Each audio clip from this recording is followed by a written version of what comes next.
विचार के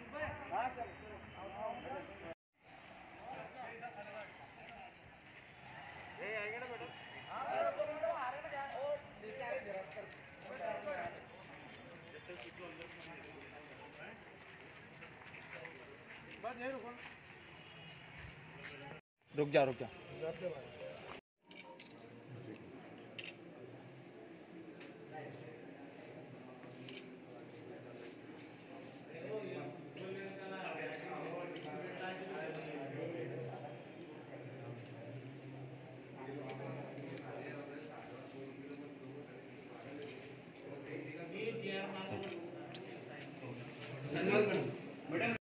साडी घालायला प्रत्येकाला आपलं आपलं मत आहे ते त्याच्याकरता दिलेलं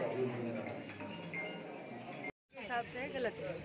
धन्यवाद। कर्नाटक में जो हिजाब को लेकर जो राजनीतिक मुद्दा उठाया जा रहा है, जबकि मुसलमान को अधिकार है कि वो नकाब में रहे, और हम आज देखते हैं कि नकाब में जब बेटी रहती है तो उस पर कोई आँख उठाने वाला नहीं रहता।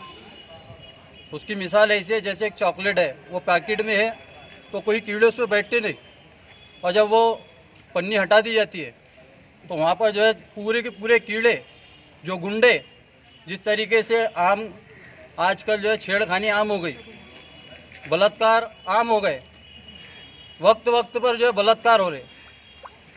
सुबह से लेकर शाम तक हम अगर कहीं पर देखें तो हमें बलात्कार की न्यूज़ें जो है वायरल होती नज़र आती है, छेड़खानी की नज़र आती है, लेकिन इस पर सरकार कोई अहम ठोस मुद्दा नहीं उठा रही कि किसी को फांसी की सज़ा दी गई।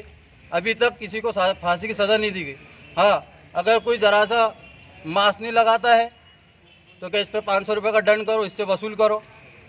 गैर कानूनी धंधे चल रहे, इस पर कोई बोलने को तैयार नहीं है, कोई कार्रवाई करने को तैयार नहीं है। और कॉलेज में जब बच्ची हमारी तालीम हासिल करने जा रही है तो उसे हिजाब के नाम पे अड़ाया जा रहा है।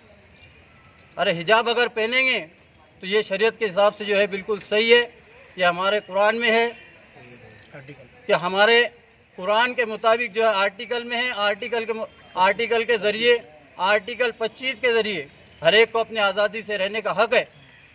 और हमको जिस तरीके से दबाया जा रहा है, हमारे बच्चों को तालीम के लिए नए नए अड़खड़े लाए जा रहे कि जो है आप हिजाब पहनेंगे तो आपको कॉलेज में एंट्री दी जाएगी, नहीं तो गेट के बाहर बैठाया जाएगा। अरे हम हिजाब में रह के हमारी बेटियां कलेक्टर बन सकती है, आईएएस बन सकती है, आईपीएस बन सकती है, हम सब कुछ बन सकते हैं। ये हमें जानबूझकर रोका जा रहा ताकि मुस्लिम जो है आगे ना बढ़े।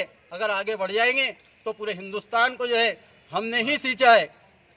हिंदुस्तान की आज़ादी के लिए हमारी मुसलमान बेटियों ने अपनी जान की कुर्बानी दी और हमारे मुसलमान लीडरों ने अपनी जान की कुर्बानी दी, जब जाकर जो है यहाँ पर ये हिंदुस्तान एक सितारा है।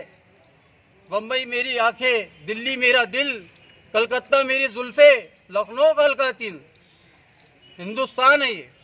आज हिंदू मुसलमान में तोड़ पैदा करने के लिए नए नए मुद्दे पैदा किए जा रहे, राजनीतिक के नाम पर, कभी हिजाब के नाम पर, तो कभी अलग अलग तरीके से 3 तलाक के मुद्दे पर, अलग अलग तरीके से जो है हर किसी को हर तरीके से मुसलमान। कर्नाटक राज्य के अंदर वहाँ की सरकार ने मुस्लिम महिलाओं के ऊपर हिजाब पहन के स्कूल में आने के लिए पाबंदी लगाई, जबकि इस देश का संविधान अपनों को आज़ादी देता है कि भाई तुम जिस प्रकार से तुम्हारे धर्म के अंदर पहनने का तरीका है वो तुम इस्तेमाल करो। फिर ये सरकार ऐसा क्यों कर रही है?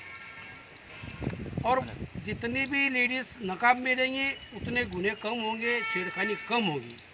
तो सरकार से हमारी खुलूस गुजारिश है कि ये जो कर्नाटक सरकार ने मुस्लिम लड़कियों के ऊपर जो स्कूल में आती है नकाब पहन के, उनके ऊपर जो पाबंदी लगाई है वो जल्द से जल्द स्थगित करे और हमको इस देश में आज़ादी से जीने का हमारा जो अधिकार संविधान ने दिया है वो कायम रखे। आपके बारे में तो ये हमारे मुस्लिम लोगों के लिए एक पर्दा है और ये पर्दा हमारे लिए बहुत ज़रूरी है, इसके बगैर हम रह नहीं सकते। और ये बात समाज के लिए हर समाज के लिए पर्दा जरूरी है और हम नहीं चाहते कि ये सब होए। हर पता है तो हम ये बुरखे में रहना चाहती है, इसे इसका निषेध करती है। ऐसा कोई संविधान आपल्या पद्धतीने राहण्याची व घुंगट पडदा करण्याची प्रथा आहे, त्याप्रमाणे संविधानच्या आर्टिकल 25च्या प्रमाणे सर्वांना अधिकार आहे।